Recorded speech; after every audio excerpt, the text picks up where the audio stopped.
Profe, ¿usted lo mandó por Google Doc? ¿Puede ser? A ver, subí el archivo desde autogestión. Sí. No sé si, Por- si algunos lo pudieron abrir. Porque el formato es Google Doc y el problema es que lo manda a un sitio para que autorice la vista del documento. Pregunto, está bien, pregunto, no es mío tecnología. Pregunto del resto de la clase, ¿lo pudieron recibir al texto? ¿Lo pudieron? Estoy en la misma situación que Eduardo. Bueno, hagamos una cosa. Vamos a hacer esto. Lo voy a abrir y que alguno me pase en una casilla de mail y se los mando ahora y si lo pueden pasar por los grupos de WhatsApp.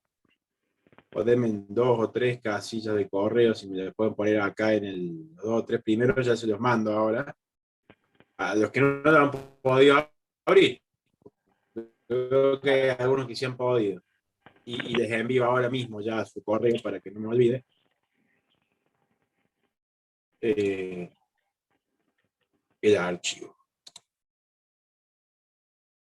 En Word, mejor. Pedro,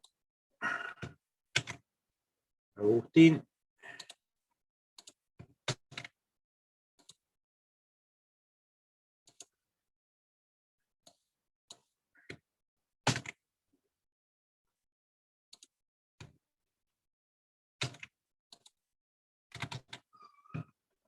Eduardo. Bueno, ya se los mandé. Así que, bueno, los que no lo tenían, entonces lo tienen, si tienen grupo de WhatsApp lo pueden distribuir. Es la primera parte de 2 de la unidad, justamente 2, valga la redundancia, que es la bolilla de empresa. El día, ¿qué día terminan las clases antes del receso de julio? Tengo acá un calendario. ¿El viernes 2? ¿Puede ser? La verdad que no sé, pero sí puede ser fecha. ¿Alguno Habría, tiene? Sí. habría que revisar el calendario académico. Eso es justamente lo que quería. Sí, viernes 2 me dice ahí. Yo estoy casi seguro que era el viernes 2. Pero, bien.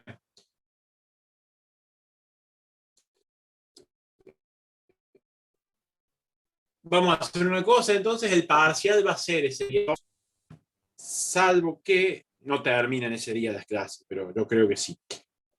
¿Cómo va a ser el parcial? Van a entrar unidad 1 y unidad 2. Las otras bobalillas ya van a pasar para el segundo semestre. Vamos Profe, a ¿puede hacer... repetir qué día? Porque justo se me entrecortó un poco. Sí, se cortó, creo que fue mi máquina. El día 2 de julio, el último día de clases antes del receso. Ese día va a ser a la misma hora, salvo que ustedes me digan, profe, estamos de acuerdo en hacerlo en otro horario dentro de ese día, yo no tengo problema, pero para que pueda la mayoría, que creo que sería muy difícil que todos se pongan de acuerdo, va a ser a la misma hora.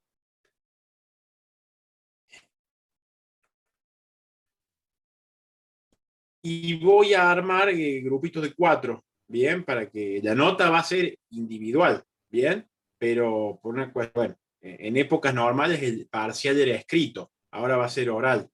Entonces vamos a armar grupos de 4, ¿bien? Los voy a armar en base a los que, no importa los grupos, o sea, no van a ser los grupos como ustedes vienen trabajando, porque como les digo, el examen es individual. Más allá de que por una cuestión práctica lo vamos a armar en grupos de 4, ¿bien? Pero no importa que estén o que no estén con los compañeros de los trabajos prácticos, ¿bien? Y a los que voy a incluir es a los que han venido rindiendo los prácticos. salvo que alguno me diga, no, profe, yo no le voy a rendir, no creo que eso pase, voy a incluir a los alumnos que han rendido los prácticos. ¿Bien? ¿Alguna duda, alguna pregunta con el tema este parcial?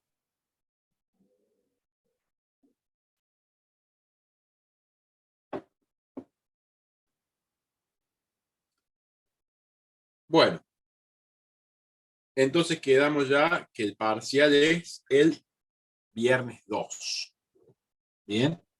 Cualquier cosa que quieran ver otra fecha, lo analizan. Con lo cual, nos estarían quedando 5 clases contando la de hoy. Bien.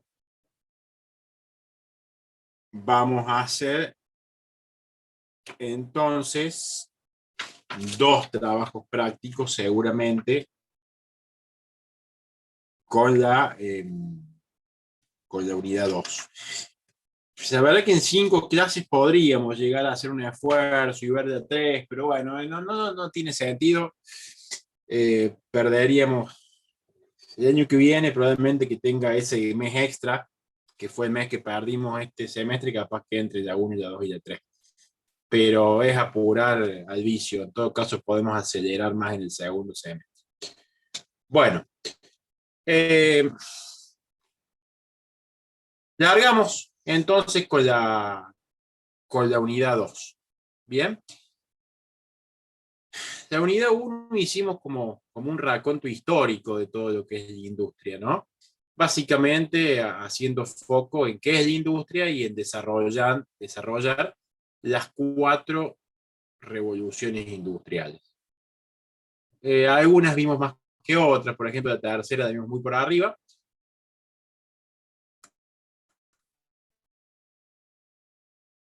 Y no es que a mí me fascine la historia, pero tocarlo para entender cómo llegamos a hoy, y por eso vimos tanto la última clase, la 4ª revolución industrial, que es los factores de la industria 4.0, que también se los pasé recién. Si no lo han podido descargar el archivo, me dicen de nuevo y se los mando por mail cómo quedó el archivo de los factores de la 4ª revolución industrial.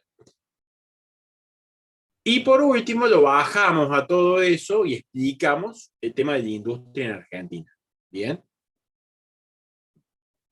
Cómo fue nuestra evolución en la industria, por qué demoramos en industrializar, la Segunda Guerra Mundial, etc.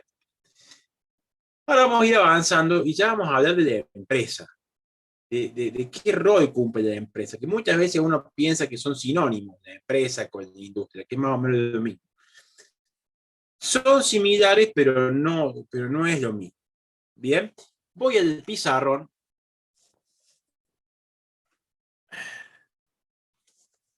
Y vamos a empezar a hablar de la empresa. Acá yo anoté un concepto. Bien. De todos modos, no necesariamente se aten con los conceptos de los libros o de los apuntes. Ustedes tienen libertad para explicar el concepto que crean más conveniente, en la medida que lo fundamenten. Bien. ¿Qué es la empresa? La empresa es aquella institución o agente económico que organiza los factores de la producción para obtener bienes y servicios que ofrece el mercado. Bien. Justamente es eso, es aquel ente o agente económico que coordina, que sistematiza, que ordena, que organiza esos factores de la producción para obtener bienes y servicios. Desglosando un poco el tema de los factores de la producción, o sea, qué es lo que ordena, en organizar esto, ¿no? ¿Y cuáles son los factores? Podemos decir los recursos humanos, o sea, el capital humano, cómo va a trabajar determinado empleado, quién va a ser el jefe, quién va a ser el subjefe, quiénes van a ser los empleados, cómo van a trabajar, en qué horario, bueno, lo que hacen en recursos humanos. El capital también va a ordenar el capital y los recursos materiales. Y yo, a medida que confeccionaba el apunte, Y dije, ¿y por qué no lo que vimos justamente la clase pasada?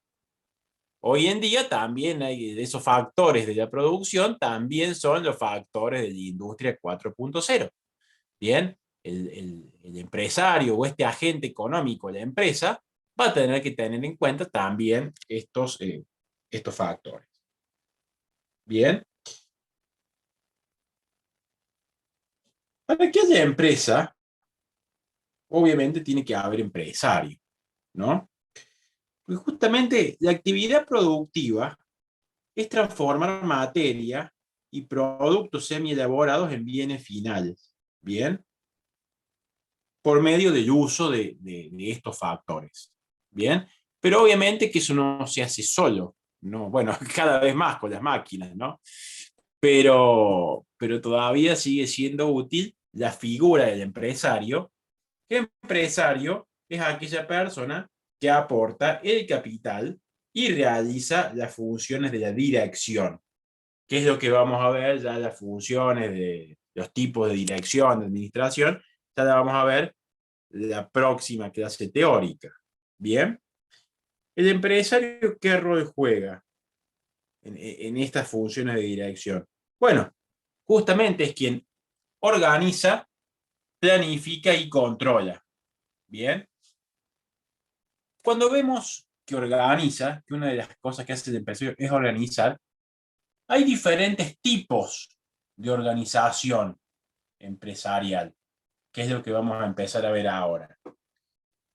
Esta empresa se puede organizar en forma de propiedad individual. La empresa puede ser individual, puede ser una sociedad colectiva o distintos tipos de sociedades colectivas, distintos tipos de sociedades anónimas o cooperativas. Bien, son básicamente las formas en que se organizan estas empresas. Bien, en algunos casos el empresario actúa como un agente difusor del agente económico. Bien, por lo general esto ocurre en las empresas familiares y en las empresas pequeñas. Bien, el mismo empresario es el difusor del agente económico. Bien, yo pongo en el garage de mi casa un taller para arreglar bicis, y bueno, el mismo que pone esa empresa es por un lado el empresario, como también el agente que difunde la misma. Bien, ahora en empresas grandes, acá la cuestión ya se divide. Bien, por un lado está el inversionista y por otro lado está el directivo. Bien, que puede ser un gerente o los llamados CEOs en las multinacionales. Bien, bueno, vamos a empezar a hablar de cada una de estas cuatro, puede haber más, digamos, pero estas cuatro organizaciones. Voy a dar vuelta el pizarro, mientras tanto, si alguno tiene alguna duda, alguna pregunta, me lo hace saber.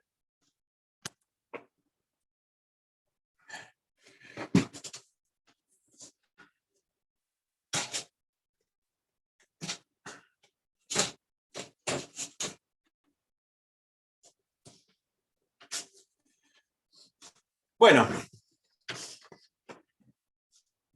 ya les mando, antes que termine la clase, háganme acordar que les mande de nuevo, ahí estoy viendo en el chat, el otro archivo por mí, para que después se lo repartan por el grupo de WhatsApp, aunque sea así. Ya después trato de subirlo bien en autogestión, pero así ya lo van teniendo para poder leer. Bueno, decíamos que la primera forma de organización, la primera que mencioné y la primera en el tiempo, la primera a lo largo de la historia, es la empresa que se organiza en forma de propiedad individual. Bien, o sea, de un solo sujeto. Bien, esa persona participa en ganancias y pérdidas. Bien, y responde con su patrimonio. Tiene como ventaja, ya vamos a ver en detenimiento las ventajas y contras de cada forma de organización. Y tiene como ventaja que es simple y flexible. O O sea, no tiene que haber tanto protocolo para armar este tipo de empresas, digamos, ¿no? Pero bueno, tiene una capacidad financiera y de trabajo limitada. Solo no puede hacer mucho y no puede obtener tanto crédito. Bien, esta sociedad individual, la persona que pone un negocio, responde con su patrimonio. No sé si esto, no creo que he llegado a ver algo de esto en la acción.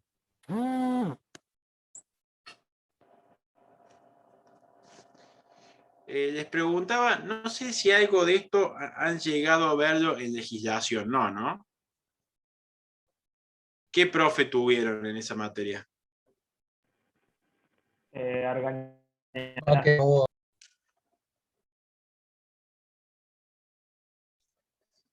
No sé si me escuchan ustedes a mí. Sí, ahí se le escuchó bien. Es que yo no te escucho a vos, pero no sé si muy bajito te escucho. ¿Ahí me escucha? Te escucho, Eduardo, pero muy bajito. Les preguntaba si algo de esto vieron en legislación.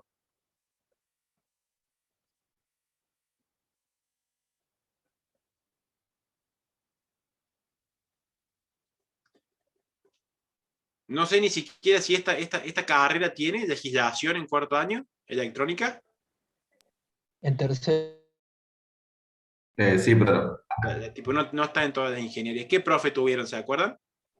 Argañarás. Vázquez y Novoa. Vázquez y Novoa. ¿Y tienen este tema, lo ven?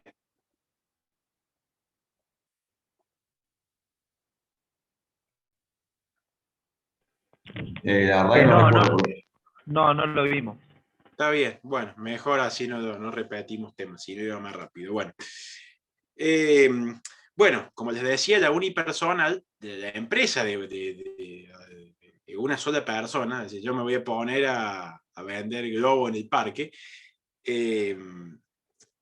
tiene una facilidad que es simple y flexible, esa empresa, pero bueno, tiene poca capacidad financiera y poca capacidad de trabajo, porque es una sola persona, y la persona responde con su propio patrimonio. Bien, si yo me pongo un negocio y yo tengo mi nombre, si yo tengo juicio o lo que sea, esa empresa va a responder con el patrimonio del dueño.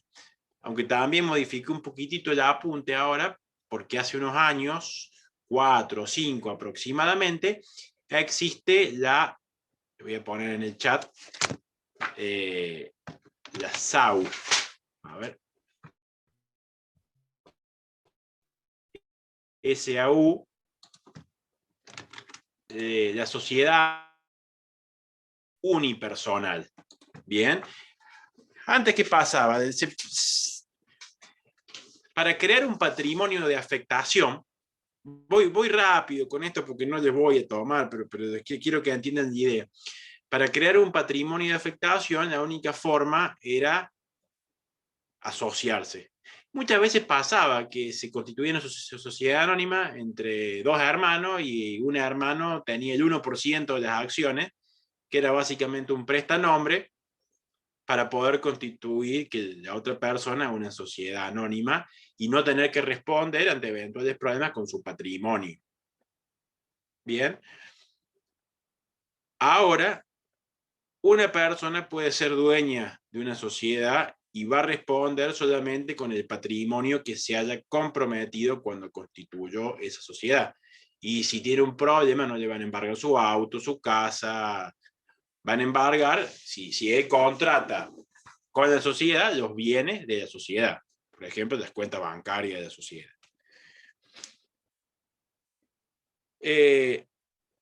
No se usa tanto todavía, pero bueno, hay que ver cómo evoluciona esta sociedad unipersonal. Bien. Por otro lado, decíamos que la segunda era la sociedad colectiva. Bien. La sociedad colectiva es de un grupo reducido de personas que participan conjuntamente en las ganancias y en las pérdidas. Bien. Son, por ejemplo, las sociedades de capital y industria, que hay muy poquitas en el país. sociedad de capital y industria. Por ejemplo, dos amigos quieren poner un negocio, digamos. Por ejemplo, una cancha de pádel, que están de moda ahora. Invítenme si alguna vez juegan al pádel, ¿no? Bueno, uno no tiene plata y no tiene, por ejemplo, un terreno, ¿no?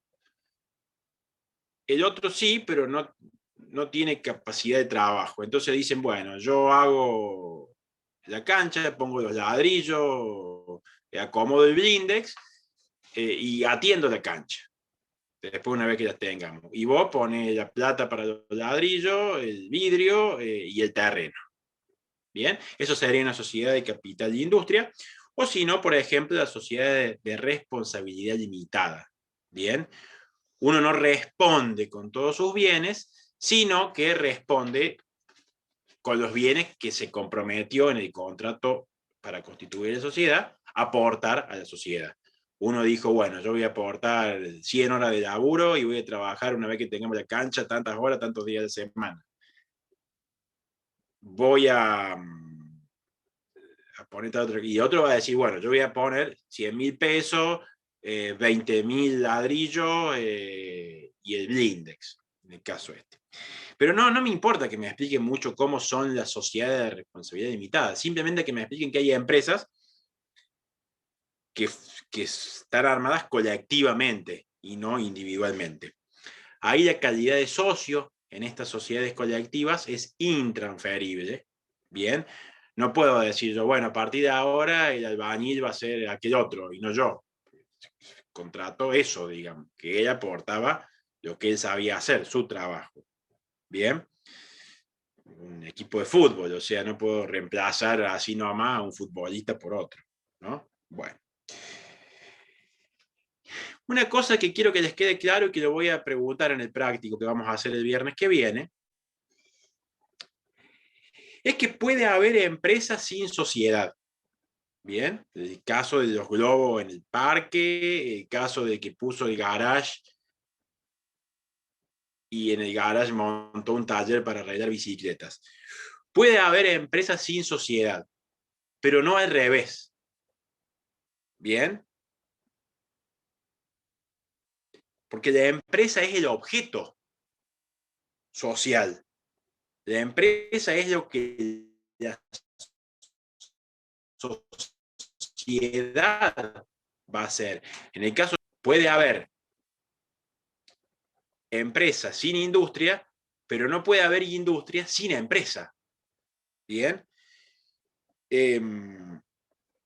O sea, es el objeto, es a lo que se va a dedicar la sociedad, es a lo que se va a dedicar la industria. ¿Se queda claro eso? La diferencia, pues yo tomo esto en los parciales y en los finales. ¿Queda claro la diferencia entre empresa y sociedad o empresa e industria?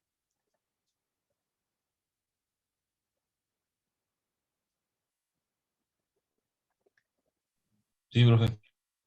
Es lo que va a emprender esa sociedad. ¿Bien? Bueno, del mismo modo que una empresa no es igual a un establecimiento. Una empresa no es un espacio físico. ¿Bien? Del mismo modo que una facultad no es solo un espacio físico. De hecho, hay facultades, en el caso de la tecnológica, regionales que están distribuidas por distintas ciudades. Bueno, una empresa no es un espacio físico. ¿Bien? El establecimiento es una parte de la empresa. ¿Bien? Ya mi ya fallecido padre, que también era abogado como yo, él decía, un estudio jurídico no es un espacio físico. Un estudio jurídico que se puede aplicar el día de mañana a la profesión de ustedes tranquilamente, decía, un estudio jurídico es un buen capital humano y materia gris.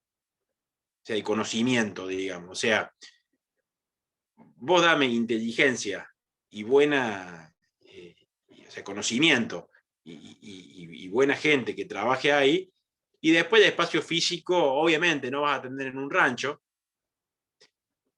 pero pasa a segundo plano. Vos dame esas dos primeras cosas y yo de lo demás te lo armo. Bueno, con la empresa pasa lo mismo. No confundan empresa con un lugar físico. Es una parte de la empresa el establecimiento.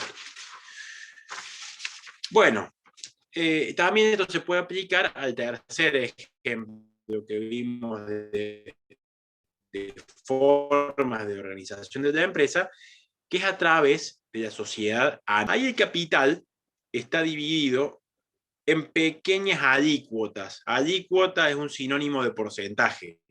Bien. Esas alícuotas o pequeñas cuotas o porcentajes se divide la sociedad anónima, se llaman acciones. Bien. Lo que deja juntar capitales, ¿no? Cada socio responde por el capital que aportó. Bien, tantas acciones. Bien, y la sociedad le puede reclamar a ese socio que ponga las acciones que se comprometió a aportar. Y nada más. No va a responder con su casa, con su auto, etcétera, etcétera. Bien, ojo, si se comprometió a aportar 500.000 pesos y no los aporta, sí, se le puede ejecutar y embargar algún bien, pero solo responde por esa cantidad. Y ahí, acá se divide, a diferencia de las sociedades colectivas, la sociedad de responsabilidad limitada, el mandamás, digamos, el capo, por así decirlo, se llama el socio gerente. Es socio y es gerente. Los socios se ponen de acuerdo cuando hacen el contrato social y eligen un socio gerente, uno de los socios que va a ser quien gerencie el emprendimiento. Acá no, se dividen.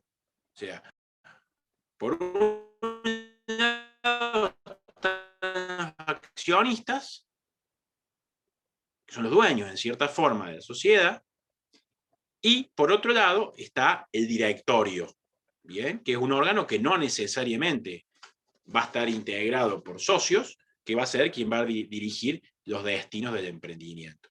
Bien. Bueno, acá no tiene problemas de continuidad una sociedad anónima, porque las acciones pueden ser disponibles libremente por los socios.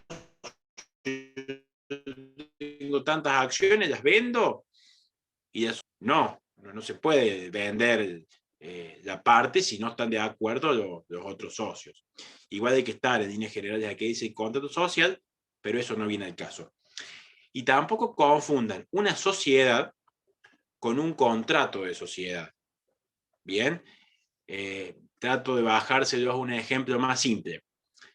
No es lo mismo que ustedes sean los dueños de un auto porque compraron un auto, el dominio que ustedes tienen sobre una cosa, que el contrato de compraventa del automotor.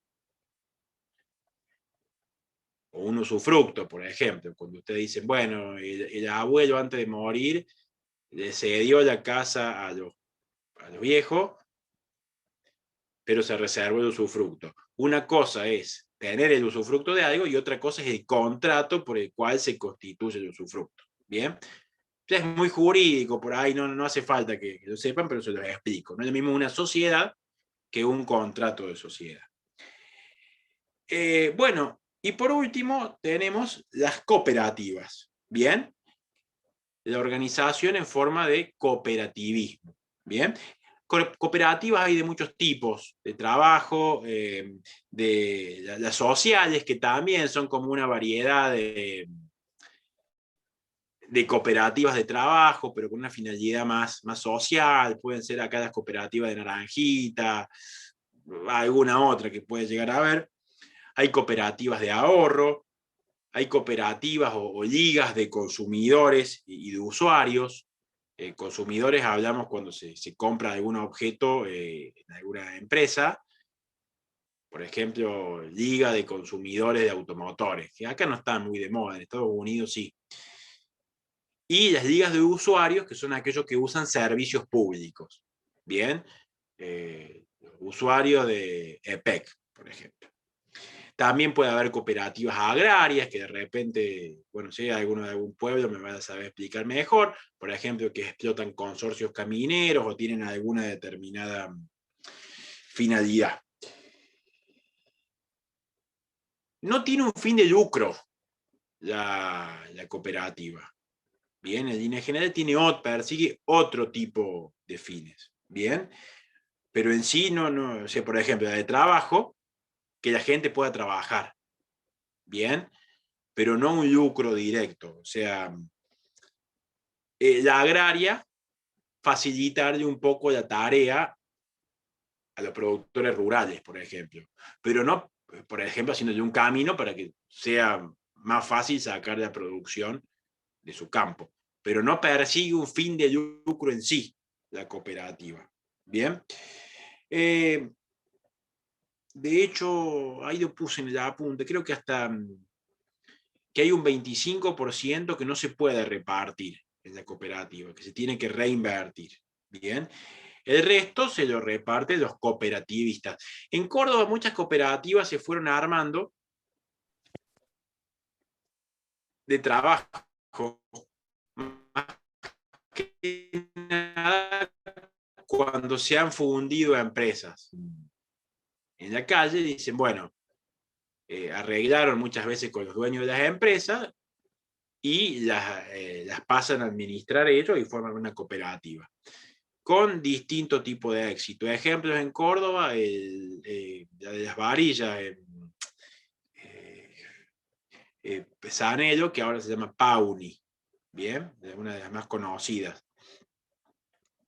El diario Comercio y Justicia, la clínica Junín, que es la que está en la calle de Anfunes y Cañada, se fundió y bueno, los empleados, los médicos, la rescataron, digamos, y después hay cooperativas también, que echan la ley, echan la trampa. Mucho pasa con las cooperativas de seguridad y que en realidad son sociedades anónimas medias encubiertas, ¿bien? De limpieza. Bueno, ventajas y desventajas de cada una. Bien, ahí os puse yo en el cuadrito que les voy a pasar. Ventajas de la empresa individual. Costos de puesta en marcha relativamente bajos, mayor libertad en el ámbito reglamentario, lo que decíamos, es más fácil, yo soy mi propio jefe, digamos, organizarse. El propietario es responsable de tomar las decisiones, capital circulante mínimo requerido, para arrancar no hace falta mucha plata, ventajas fiscales para el propietario, siempre hay menos impuestos y menos trabas para desarrollar este tipo de emprendimientos. Todos los beneficios son para el propietario. Bien, como contras, la responsabilidad ilimitada se responde con todo el patrimonio, salvo el caso que hablamos recién de la SAU. Falta de continuidad de la empresa si falta el propietario. Dificultad para encontrar capital. Obviamente, si yo me pongo en el garaje de mi casa un taller para arreglar bicicleta, y difícilmente, si golpeo la puerta en algún banco, me van a dar un crédito. Bien. Sociedad colectiva, que pueden ser las sociedades de capital de industria, la SRL, etc. Esto es importante porque, a ver, no sé si tanto conocer lo jurídico, entender a su abogado el día de ustedes mañana, pero sí saber las ventajas y contras de esto, porque seguramente alguno de ustedes va a ser empresario el día de mañana. Y no necesariamente hablo de dueño de una gran empresa, pero puede tener una unipersonal, puede asociarse con alguno de los compañeros que hacen los trabajos prácticos y armar una sociedad colectiva, una anónima, y hay que saber bien en qué momento dar el salto o no darlo. Bien, yo les cuento mi experiencia personal. Yo analicé mucho tiempo si crecer o no con mi... Yo, como les digo, yo trabajo más de abogado que de profe. Mi actividad profesional es la que me insume mayor tiempo. Y analizando, sin haber leído este apunte, hace 10 años de esto, digo, yo decidí no crecer. por la situación del país, por la responsabilidad de tener empleado, esto, lo otro, teniendo por ahí ideas para crecer, pero uno tiene que merituar siempre los pros y las contras de cada cosa. ¿Bien? No son decisiones fáciles, pero esto los puede ayudar el día que ustedes tengan 40 años, 35 años, y digan, che, ¿doy el salto? ¿Me animo o no? Bueno, hay que tener en cuenta no sé si alguno ha pasado por esto, puede compartir su experiencia, sobre todo los más grandes del curso, pero bueno, tener en cuenta esto les puede ayudar el día de mañana a tomar una decisión. Bueno, cuando uno empieza a asociarse, no sé si se está escuchando bien, porque nadie dice nada, por ahí estoy hablando solo hace 15 minutos. Sí, se escucha bien, profe. Bárbaro.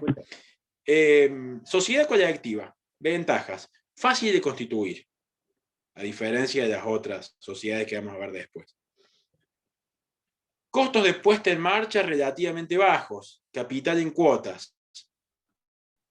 Fuentes adicionales de capital de inversión, aunque no puede cotizar en bolsa. La sociedad anónima puede cotizar en bolsa, bursátiles que se llaman. Posibles ventajas fiscales. Bien, siempre vieron que la provincia, la nación dan planes para este tipo de emprendimientos.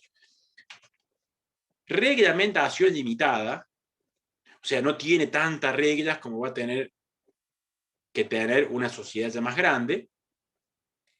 Y un equipo de gestión más amplio. Bien. Inconvenientes, responsabilidad ilimitada, salvo las SRL. Las SRL, como yo les explicaba recién, no se responde con todo el patrimonio. Las sociedades de hecho, que es otro de este tipo de asociaciones, sí se responde con todo el patrimonio de la sociedad de hecho y de cada socio. Bien. Bueno, otro inconveniente, la falta de continuidad. Bien, lo que decíamos, falta el socio que estaba haciendo la cancha de pádel, llegamos hasta esta altura de la pared y sonamos, ¿bien? O se le acabó la nafta, o se murió el socio que ponía la plata para hacer la cancha, y sonamos, digamos, o sea, o el que aportaba el terreno, por ejemplo, ¿bien? Bueno, autoridad dividida, es un problema. Bueno, hay una película muy graciosa con Francella y Aguada, que después, no sé si la vieron, ¿cómo que se llama? Que justamente después los dos fueron los que hicieron uno en la serie y otro en la película. ¿Cómo era? Que hicieron el mismo personaje los dos después. El que mataba, el rugby, el que mataban a los compañeros. El clan. Bueno, estas dos... Puccio. Los Puccio. Puccio, Pucho. ellos hicieron una película que trata justamente, es de humor, es cómica, se llama la película, no me puedo acordar, pero bueno, justamente eran dos socios que tenían una mueblería, digamos, y eran pares, digamos, y entonces pasa, no tiene nada que ver con esto de la película, pero pasa un poco eso, que la autoridad, digamos, está dividida, y no hay un jefe bien determinado, y a veces es difícil cuando hay que tomar una decisión y uno le dice a un empleado una cosa y otro le dice otra, y bueno, en este tipo de sociedades hay ese tipo de conflictos entre los socios, ¿no? Dificultad de encontrar capital adicional, es difícil salir a cazar nuevos socios con este tipo de emprendimientos. Dificultad de encontrar socios adecuados y, un poco de lo que hablábamos recién, posibilidad de conflicto entre socios. Por eso es importante tener un buen contrato social y que quede bastante bien pactado lo que puede pasar ante inconvenientes. Porque cuando el contrato es hermoso mientras no hay inconvenientes. Yo he escuchado gente decir, che, es excelente el contrato que me hizo el abogado. ¿Y alguna vez tuviste quilombo con tu socio? No, nunca tuve problema. Entonces, no se sabe. El contrato se sabe si es bueno o malo el día que hay conflicto. Mientras los socios cumplan todo lo que se fueron diciendo de palabra, no importa. Pero bueno, sí hay posibilidad de conflicto en este tipo de sociedades entre los socios. Avanzamos un paso más. Sociedad anónima. Ventaja. Responsabilidad limitada. El socio que constituye este tipo de sociedades no responde con su patrimonio. Gestión especializada. Bien, ya hay un directorio que se especializa en ese rubro, que va a ser más fácil, en teoría, la gestión. Propiedad transmisible.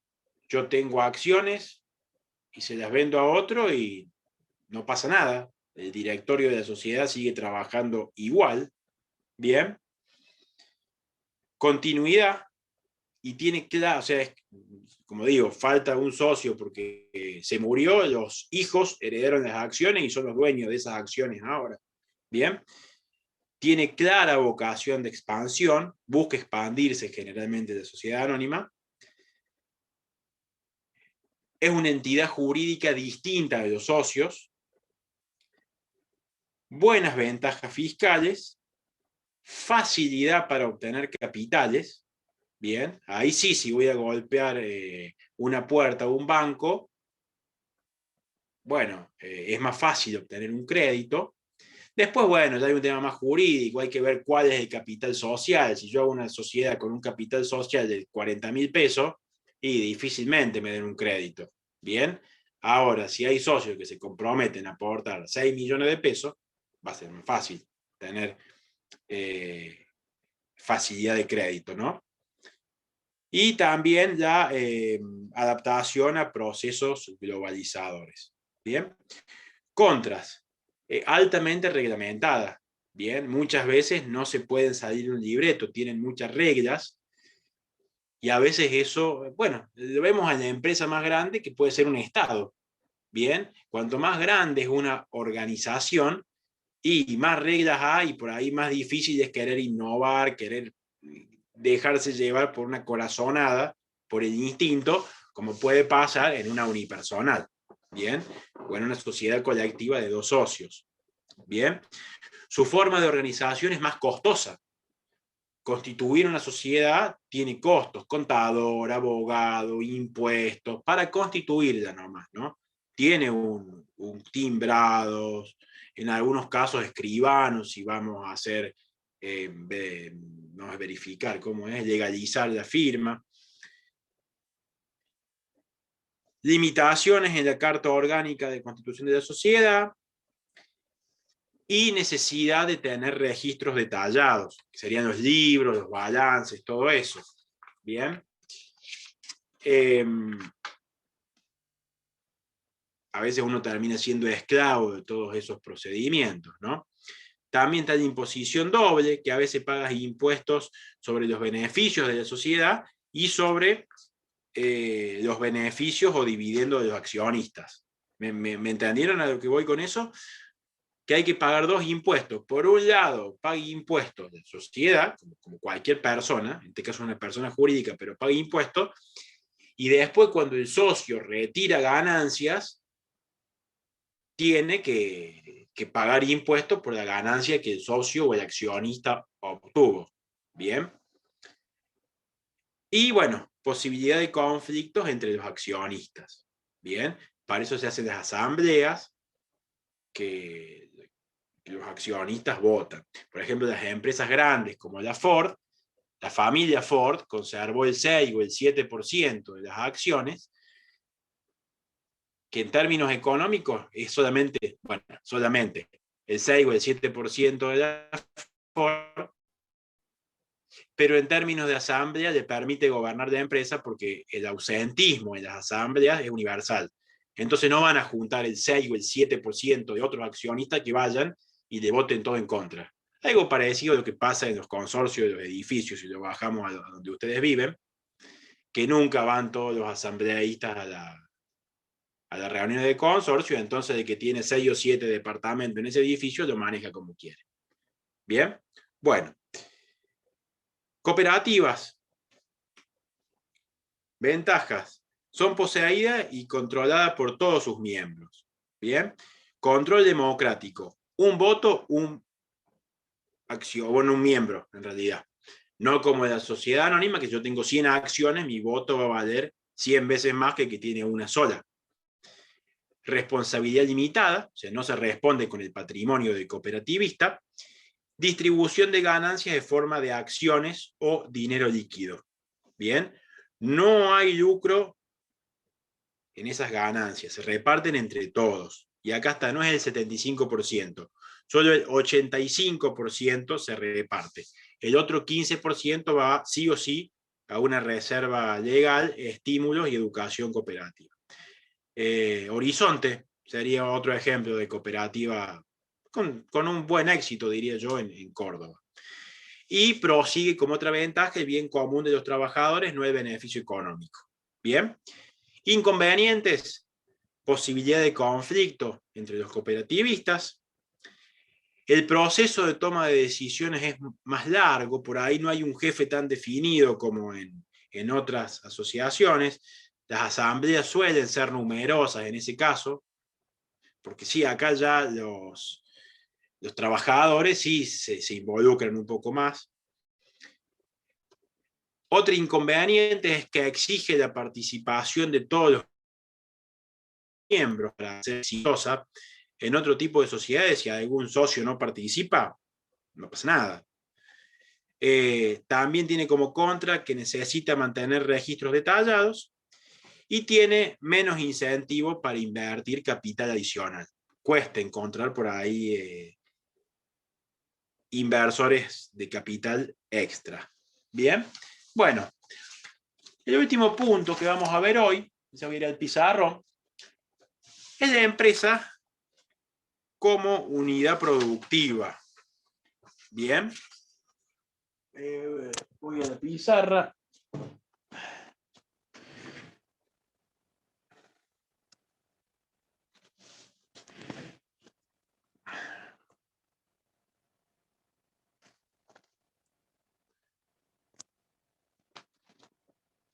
La empresa como unidad productiva. ¿Qué es la productividad?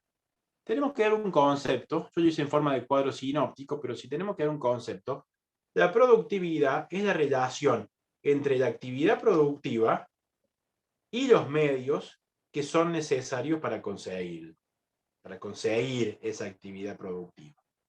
Entonces, el balance o la relación entre, por un lado, lo que se hace, actividad que se hace para producir, y los medios para conseguir. Y medios me refiero tanto a los medios humanos, a los medios tecnológicos y a la infraestructura, o a las infraestructuras para conseguir esa producción. Bien. O bien puede ser entendida como la producción obtenida por un sistema productivo usando determinados recursos para este fin. Bien. La productividad es una medida económica que calcula cuántos bienes y servicios se han producido por cada factor utilizado durante un periodo de tiempo. Bien. Es un indicador de eficiencia.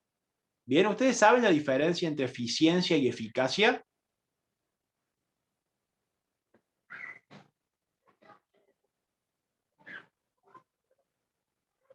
No sé la diferencia. Bueno, eficacia es obtener un resultado. Vos tenés que hacer esto, ser eficaz, obtener un resultado. Ahora, eficiencia es obtener un resultado, pero con los medios adecuados, idóneos y lógicos para obtener eso. Doy un ejemplo. Vamos a suponer que un equipo importante de fútbol argentino le toca descender. Y Belgrano. el paso independiente. Y yo digo, bueno, hay que ascender. Voy a ser eficaz. Y contrato a Cristiano Ronaldo, a Messi y a Benzema para que sean los delanteros. Y me fundo, pero haciendo. ¿Es eficaz? Sí. ¿Es eficiente? No. ¿Bien? Eficiente es justamente no entender solo el resultado como un compartimento de estancos, teniendo una mirada unidimensional, sino que se tiene una mirada multidimensional y que tiene todo en cuenta estos medios, hacerlos jugar para conseguir un resultado que haga mi empresa productiva. Bien, combinar todos estos medios, los recursos humanos, la tecnología y la infraestructura para lograr ese resultado. A ver, tengo que fabricar un auto que funcione a agua. Perfecto.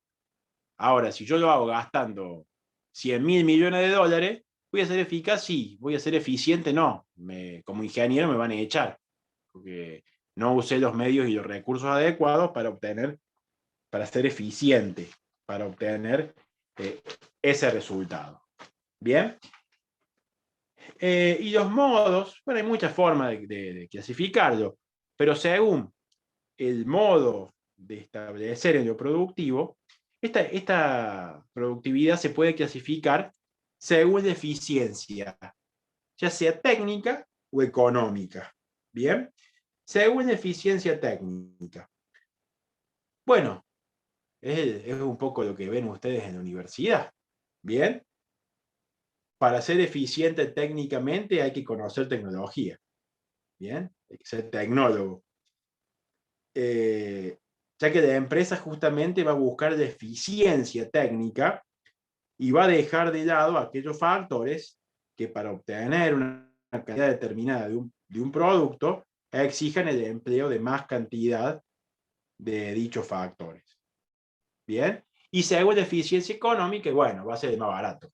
¿Bien? Eficiencia. Yo soy eficiente económicamente si para lograr un producto lo obtengo de la forma más barata posible. Bien. Ya para cerrar, ahí hay un cuadrito que se los puse en el apunte. Vuelvo ya ahora a dar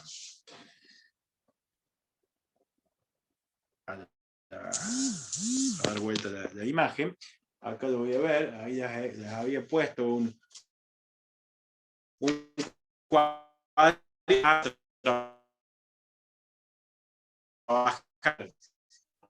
matemáticamente vida real, digamos, ¿no? Práctico de la semana que viene, pero el cuadro dice, si algo tiene abierto el apunte es al final. Supongamos que se pueden emplear 3 técnicas o métodos diferentes para obtener una unidad de producto empleando 2 factores de producción, capital y trabajo. Bien, a ver si se los pongo ahí para que lo vean. Hay 3 formas de ser eficiente y de llegar a un producto. A ver si se puede ver bien ahí. Si no, lo tienen en el apunte, ¿no? La técnica A emplea 2 unidades de capital y 16 de trabajo. 2 máquinas prensadoras y 16 obreros. La B, 4 unidades de capital y 8 de trabajo. Y la C, que prácticamente queda descartada, 3 unidades de capital y 17 de trabajo. Bien. Ojo, el día que ustedes sean dueños de su taller, de su empresa o del negocio de electrónica que tengan, no es así la vida real. No es que combinan solamente esos 2 factores. 10 o 15 factores son los que se combinan cuando ustedes tienen su trabajo, ¿no? Bueno, entonces,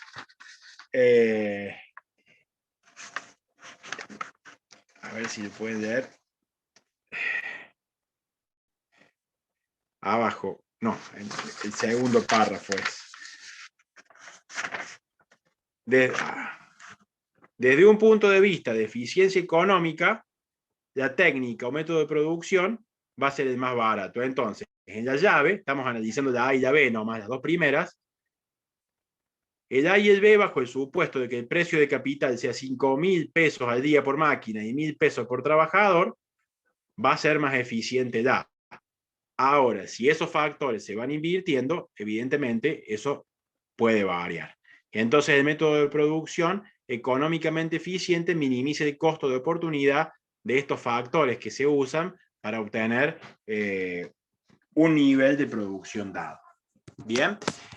¿Alguna duda, alguna pregunta con la clase de hoy? Bueno, me quedo un ratito más por si alguien quiere consultar algo. Viernes que viene le subo un rato antes, de la mañana, ya veo, trabaje yo tranquilo el práctico y me lo contestan a esta hora del viernes a la noche. Que tengan un buen fin de semana. Ah, perdón, no les recuerde enviar el ¿cómo? mail. Les tengo que mandar el mail, me van a decir. Sí. Bárbaro.